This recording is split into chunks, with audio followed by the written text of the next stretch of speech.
Penting kula niki rokokan. Ngono lek jane. Rokoke kula niki tauhid niki Allah. Nah. Allah.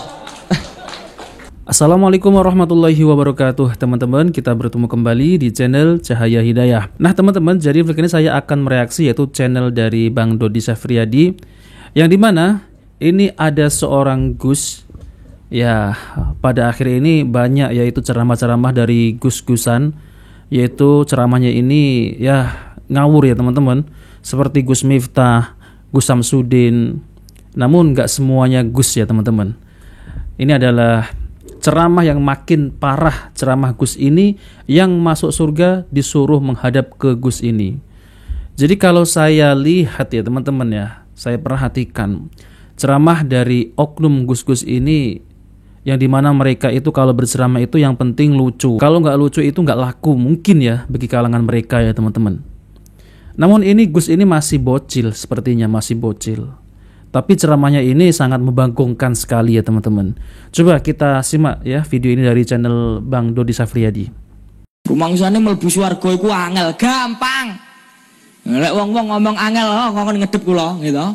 Jadi kalau masuk surga itu gampang ya. Kalau susah suruh menghadap ke saya gitu ya teman-teman. Astagfirullahaladzim. Jadi Gus itu bilang, tapi bahasanya dengan bahasa Jawa tadi ya. Dia bilang, emang kamu pikir masuk surga itu susah? Gampang kok masuk surga. Kalau ada yang bilang masuk surga itu susah, suruh menghadap ke saya. Wah, dia ngomong gitu tadi. Tujuane uang dilebokne neraka utawa swarga niki bene ketemu Gusti Allah. Tujuan orang dimasukkan ke surga dan neraka agar ketemu Gusti Allah katanya. Ya, nyebutnya Gusti Allah. Nggak tahu juga saya kenapa nyebutnya Gusti Allah. Soalnya banyak tuh yang tanya di kolom komentar. Jadi Gus Bocil ini mengatakan yaitu Gusti Allah. Jadi kalau orang-orang Jawa ini kalau memanggil Allah itu panggilan Gusti Allah gitu ya teman-teman. Bahkan ada juga yang memanggil yaitu Gusti Pangeran. Nah seperti itu. Oke, mari kita lanjutkan ya. Itu sebutnya Gusti Allah ya. Saya nggak paham juga ya. Coba kita simak lagi videonya. Dene panas niku urusan guri. Lah wong panas saya kok. Kula niki lek ora enek panas ya golek panas. Kula niki perokok kok. Yo golek panas, rokokan. Gitu. Dene soal adem utawa enak iku urusan guri lah. Sebentar ya teman-teman ya. Jadi ceramah semacam ini apa yang bisa kita ambil ilmu dari seorang Gus Bocil ini ya? Jadi ya seakan-akan Gus ini memamerkan yaitu kalau saya ini perokok gitu ya. Cari panas gitu ya. Jadi kalau ngerokok kan pakai api ya teman-teman ya. Lalu kemudian kan dihisapkan, cari panas gitu ya. Jadi ceramah seperti ini ya Allah ya. Kok diundang untuk berceramah gitu ya. Ini yang saya aneh ya. Orang-orang semacam ini kenapa diundang? Padahal ceramahnya itu tidak mendidik ya. Penting kula niki rokokan. Ngono lek jane. Rokoke kula niki tauhid niki Allah. Nah. Allah. Nah, niki wonten tulisan sempurna. Rokoknya karena logonya A dibilang tauhid Allah dan ada tulisannya sempurna gitu ya. Allah sempurna pun jelas benar. Niki tauhid, rokoknya tauhid. Gitu. Ya bercanda kali ya. Ya masa sih rokok dibilang tauhid teman-teman. Ya mungkin dia bergurau ataupun bercanda lah ya. Tapi hati-hati ketika kita mencandakan Allah, mencandakan tauhid, mencandakan syariat agama Islam. Takutnya nanti malah jadi olok-olokan ya. Lagi pula kan gak pantas juga kalau kita mencandakan tauhid teman-teman. Dalam Al-Quran surah At-Taubah ayat ke-65 itu jelas Allah mempertanyakan mengenai orang-orang yang suka mencandakan atau mengolok-olok agama. Qul abillahi wa ayatihi wa rasulihi kuntum tastahzi'un. Yang artinya katakanlah mengapa kepada Allah dan ayatnya serta Rasulnya kamu selalu berolok-olok. Di ayat berikutnya lebih menyeramkan lagi, la ta'taziru qad kafartum ba'da imanikum, yang artinya tidak usah kamu meminta maaf karena kamu telah kafir setelah beriman. Jadi mencandakan syariat agama Islam itu konsekuensinya berat sekali teman-teman ya. Apalagi perkara-perkara pokok agama seperti sholat, tauhid, ini kalau kita candakan buat lelucon gitu ya, takutnya jadi olok-olok.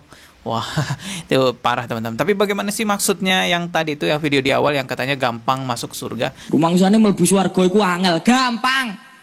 Lek wong-wong ngomong angel kok ngedep kula gitu. Nah, ini yang akan kita bahas teman-teman. Assalamualaikum warahmatullahi wabarakatuh. Nah, ini dia videonya teman-teman yang akan kita reaksi yang katanya masuk surga itu gampang menurut Gus ini. Kalau ada yang bilang sulit, suruh menghadap ke Gus ini katanya ya. Coba kita simak dulu videonya. Terus puncake wong urip iki arep lah apa? Apa wong kuwi mlebu swarga iku terus puncak dadi kawula sing kualitas A? Kualitas A niku kualitas nomor 1. Napa sing ngoten niku? Napa wong lek wis ning ngene swarga kuwi wis jos banget. Apa-apa seneng swarga jos banget. Mboten. Ampun rumangsa swarga niki segala-galanya ampun. Berarti menurut Gus ini surga itu bukan tempat segala-galanya, begitu ya? Inti dari terjemahannya karena ini bahasa Jawa nih. Rumangsane mlebu swarga iku angel, gampang. Nah, ini perkataan dia nih. Lek wong-wong ngomong angel kok ngedep kula gitu. Tak sowan maksudnya.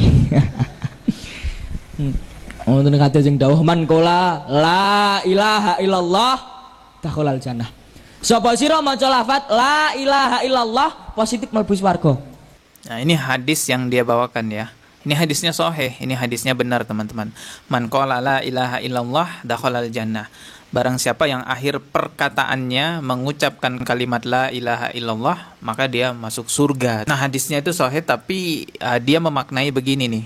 Sehingga dia katakan masuk surga itu gampang, segampang itu. Wis mesti mlebu swarga. Simakin ya. Niki kan dipermudah ta mlebu swarga niki.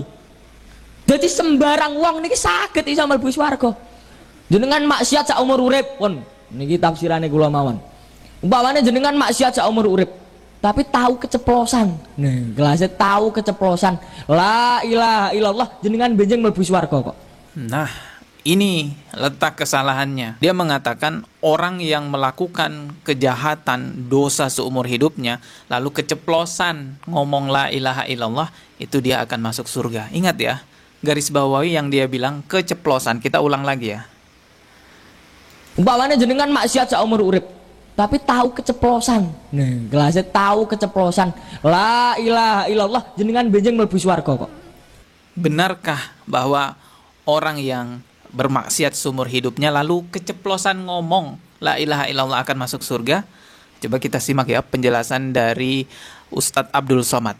Barang siapa di akhir kalamnya menyebut la ilaha illallah masuk surga. Man qala la ilaha illallah dakhalal jannah. Ada yang dimaksud oleh Nabi itu hanya lafaz semata atau termasuk? Ini hadisnya dikerat, dipotong. Ada dalam kelanjutannya. Man qala la ilaha illallah dakhalal jannah. Sesiapa yang mengucapkan la ilallah dakhalal jannah. Sahabat bertanya, wa in zana wa in saraq, walaupun dia berzina walaupun dia mencuri, Nabi menjawab wa in zana wa in saraq, walaupun dia berzina walaupun dia mencuri masuk surga. Oh, sedap betul. Hanya kerana la ilallah masuk surga. Wa in zana wa in saraq, walaupun zina walaupun mencuri. Semua yang mengucapkan la ilallah syaratnya apa? 3. At-tasdiqu bil qalbi, dibenarkan hati.